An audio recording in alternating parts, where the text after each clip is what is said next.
Good evening friends, എല്ലാവർക്കും daily analysis പ്രോഗ്രാമിലേക്ക് സ്വാഗതം. നിഫ്റ്റിയുടെ ഡെയിലി ചാർട്ട് നോക്കാം നമുക്ക്.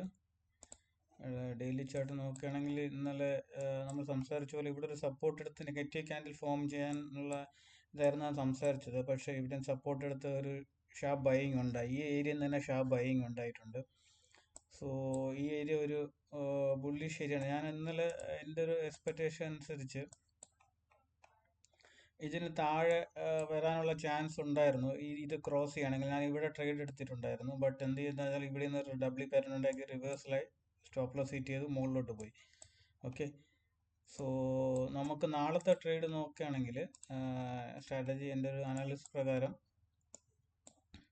ഇതിന് താഴെ ഒരു പ്രൈസ് ആക്ഷൻ ഫോം ചെയ്യുകയാണെങ്കിൽ അഗൈൻ ഇവിടെ റീടെസ്റ്റ് ചെയ്യാനുള്ള ചാൻസ് ഉണ്ട്. ഈ ഒരു ഏരിയ ഓപ്പൺ ആവുകയാണെങ്കിൽ.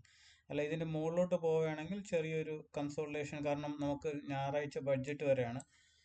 അതുകൊണ്ട് നിഫ്റ്റി ചെറിയൊരു കൺസോൾട്ടേഷൻ ഏരിയയിലോട്ട്, ഈ ഏരിയ ഒരു ഓപ്പൺ ആവുകയാണെങ്കിൽ ചെറിയൊരു കൺസോൾട്ടേഷൻ ഏരിയയിലോട്ട് പോകാനുള്ള ചാൻസ് ഉണ്ട്. ഇത് ഗ്യാപ്പ് ഡൗൺ ആണ് ഓപ്പൺ ആവുകയാണെങ്കിൽ, അതായത് ഇപ്പോൾ 418 ആണ് ക്ലോസ് ആയിട്ട് കാണിക്കുന്നത്.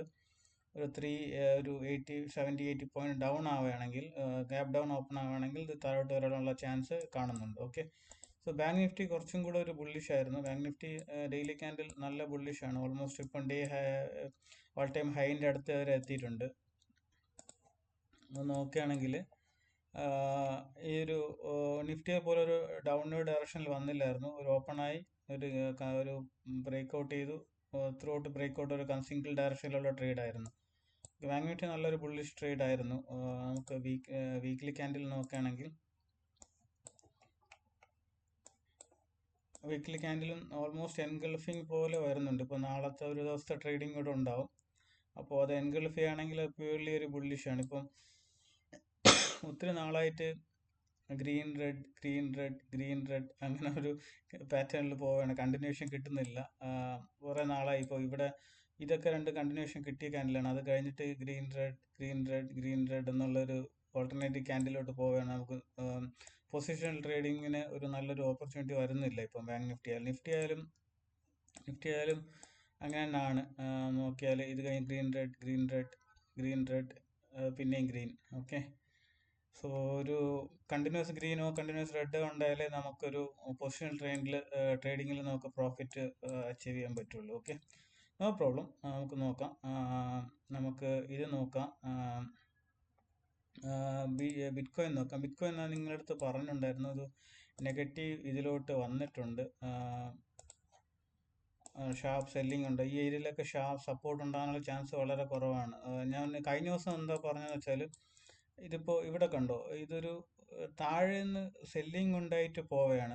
അത് നല്ലൊരു പോസിറ്റീവ് ക്യാൻഡിൽ അല്ല, പോസിറ്റീവ് ബുള്ളിഷ് ക്യാൻഡിൽ അല്ല ഫോം ആവുന്നത്. താഴെ നിന്ന് സെല്ലിംഗ് ഉണ്ടാവുന്നുണ്ട്. ഇത് ക്രോസ് ചെയ്ത നല്ലൊരു സെല്ലിംഗ് ഏരിയയിലോട്ട് വരുമെന്ന് പറഞ്ഞിട്ട് അങ്ങനെ കണ്ടിന്യൂസ് ഫ്ലോ കിട്ടുന്നുണ്ട്. 3000 പോയിന്റ് നമ്മൾ ഇതിന് താഴെ വയ്ക്കുകയാണെങ്കിൽ നല്ലൊരു സെല്ലിംഗ് നടക്കുന്നുണ്ട്. 85,000 വരെ. പക്ഷെ താഴോട്ട് നല്ലൊരു പോയിന്റിലോട്ട് ഫർദർ ഫോളോ ആവാനുള്ള ചാൻസ് ഉണ്ട്. ഓക്കെ, നമുക്ക് ഗോൾഡ് നോക്കാം. ഗോൾഡ് നമുക്ക് രണ്ട് ഡയറക്ഷനിലേക്ക് മൂവ് ചെയ്തിട്ടുണ്ട്. നമുക്കൊരു 1 hour ചാർട്ട് നോക്കാം. ഞാൻ നിങ്ങളുടെ ഇന്നലെ പറഞ്ഞിട്ടുണ്ടായിരുന്നു, ബെൻഡ് ആവുകയാണെങ്കിൽ നിങ്ങൾക്ക് നല്ലൊരു ടാർഗറ്റ് കിട്ടുമെന്ന് പറഞ്ഞിട്ടുണ്ടായിരുന്നു. ഓർമ്മ ഉണ്ടോ? അപ്പോൾ ഇവിടെ ഒരു ബെൻഡായി ഇതിൻ്റെ സ്റ്റോപ്പ് ലോസ് ഇവിടെ വയ്ക്കുകയാണെങ്കിൽ എത്ര ഒത്തിരി പോയിന്റ് 200-230 പോയിന്റ് ഷാർപ്പ് ഫാൾ ഉണ്ടാവുമെന്ന് ഞാൻ പറഞ്ഞായിരുന്നു. അതേപോലെ തന്നെ ബെൻഡായി ഷാർപ്പ് ഫാൾ ആയിട്ടുണ്ട്.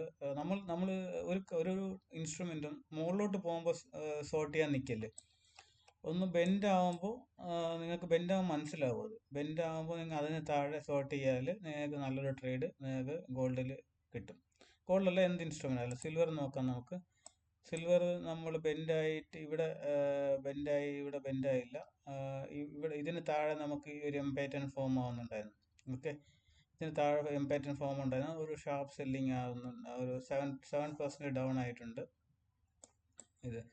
ഓക്കെ, നമുക്ക് മിഡ് ക്യാപ്പ് നോക്കാം. മിഡ് ക്യാപ്പ് ഡെയിലി ക്യാൻഡിൽ നോക്കാം. മിഡ് ക്യാപ്പ് ഡെയിലി ക്യാൻഡിൽ ചെറിയൊരു സപ്പോർട്ട് പോലെ ഫോം ആവുന്നുണ്ട്. ഇപ്പോൾ ഇതിൻ്റെ ഇത് ക്രോസ് ചെയ്യുകയാണെങ്കിൽ ഡബ്ല്യു പാറ്റേൺ ഉണ്ടായിട്ട് മുകളിലോട്ട് വരാനുള്ള ചാൻസ് 16,000 വരെ വരാനുള്ള ചാൻസ് ഉണ്ട്. നാളെ വരും എന്നല്ല പറയുന്നത്, കണ്ടിന്യൂസ് വരാനുള്ള ചാൻസ് ഉണ്ട്. ഒരു പോസിറ്റീവ് ഡബ്ല്യു പാറ്റേൺ ഫോർമേഷൻ ഉണ്ടാവുന്നുണ്ട്. സ്മോൾ ക്യാപ്പ് നോക്കുകയാണെങ്കിൽ ഓൾമോസ്റ്റ് സെയിം ആണ്. ഡബ്ല്യു പാറ്റേൺ ഫോർമേഷൻ ഉണ്ടാവുന്നുണ്ട് സ്മോൾ ക്യാപ്പിൽ. ഓക്കെ, സോ ഇതെല്ലാമാണ് ടെക്നിക്കൽ അനാലിസിസ്. നമ്മൾ നിഫ്റ്റിയുടെ സെക്ടറൽ ഇൻഡെക്സ് നോക്കുകയാണെങ്കിൽ നിഫ്റ്റി ഓട്ടോ ഡൗൺ ആയിരുന്നു 0.68, ബാങ്ക് അപ്പായിരുന്നു, ഫിനാൻഷ്യൽ സർവീസ് എല്ലാം അപ്പായിരുന്നു, private bank up. Nifty IT 0.76 down ആയിരുന്നു. നിഫ്റ്റി മെറ്റൽ ഹിന്ദുസ്ഥാൻ സിങ്ക് നമുക്ക് ഇതെടുക്കുമ്പോൾ അറിയാൻ പറ്റും 20% അപ്പായിരുന്നു. അത് 3 മാസം കൊണ്ട് ലാസ്റ്റ് 9 months കൊണ്ട് ഓൾമോസ്റ്റ് ത്രീ ടൈംസ് ഡബിൾ ആയിട്ടുണ്ട് Hindustan zinc. Okay, Nifty metal 3% അപ്പായിരുന്നു. ഓയിൽ ആൻഡ് ഗ്യാസ് 0.78 അപ്പായിരുന്നു. ബാക്കി നിഫ്റ്റി ഫാർമ 0.81 ഡൗൺ ആയിരുന്നു. PSU ബാങ്ക് 0.79 ഡൗൺ ആയിരുന്നു. മാർക്കറ്റ് ഇൻഡെക്സ് നോക്കുകയാണെങ്കിൽ നിഫ്റ്റി 50.30 അപ്പായിരുന്നു. Tata steel 4.49, L&T 3.8, Axis bank 3.42 അപ്പായിരുന്നു. SBI ലൈഫ് 2.69, മാരുതി 2.64 ഡൗൺ ആയിരുന്നു. IndiGo 2.71, Asian paint continues follow ആവുന്നുണ്ട് 3.85 ഡൗൺ ആയിരുന്നു. FMCGയുടെ ഫോളോ ആണെന്ന് തോന്നുന്നു. ABB 8.36 അപ്പായിരുന്നു. എൻട്രിൻ ഇന്നലെ അപ്പായിരുന്നു 6.41 ഡൗൺ. നൗക്കരി ഡൗൺ ആയിരുന്നു. സോളാർ ഇൻഡസ്ട്രീസ് ഡൗൺ ആയിരുന്നു. കാനറ ബാങ്ക് ഡൗൺ ആയിരുന്നു. മിഡ് ക്യാപ്പ് 150 നോക്കുകയാണെങ്കിൽ GVT&D 8.19, national aluminium 5.48, NLC India 5.18 അപ്പായിരുന്നു.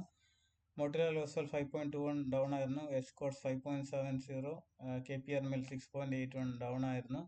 Mid ക്യാപ്പും കൂടെ നോക്കാം. മിഡ് ക്യാപ്പിൽ ഹിന്ദുസ്ഥാൻ കോപ്പർ ഇതാണ് അപ്പർ സർക്യൂട്ട് അടിച്ചായിരുന്നു 20% അപ്പായിരുന്നു. GMDC ലിമിറ്റഡ് 10.63 അപ്പായിരുന്നു. MRPL 7.58 അപ്പായിരുന്നു.